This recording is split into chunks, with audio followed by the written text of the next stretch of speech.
important, I agree.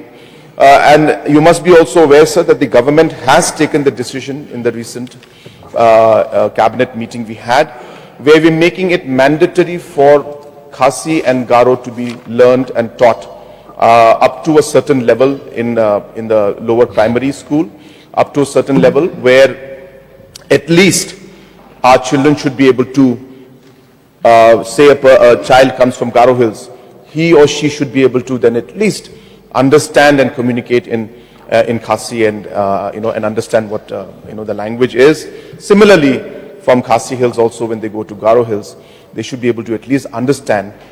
So that is being done at the grassroots level, and we have designed the textbooks in such a friendly manner that the same textbook has got the English version, the Khasi and the Garo version. So therefore, it's a very simple, it's not again, as I said, going to hardcore literature or different subjects of the language, but just basic knowledge to be able to communicate in that language. And sir, I had had a discussion with you, if you remember, and I had also urged you, sir, that it would also be nice if we can have some classes for our honorable MLAs also, so that we can at least have some kind of a crash course for 10 days, 5 days, 15 days, 20 days, or some system through the assembly where our MLAs from Garo Hills could also learn Khasi, at least to be able to communicate, and our friends and brothers from Khasi Hills also could learn a bit of Garo.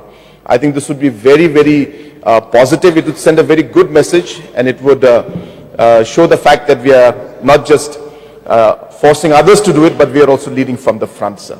So that is what the objective is. Let me assure all our members that this particular examination and proficiency is being done from the objective of ensuring that whoever goes for a government job must speak the associate official language. It is a must, sir.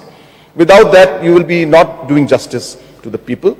And as I said, it is a proficiency in terms of just language, knowledge, and be able to speak the language. It's not a very tough exam or subject which will be looking at details of subjects and literatures of Khasi and Garo, sir. Just basics communication in these languages.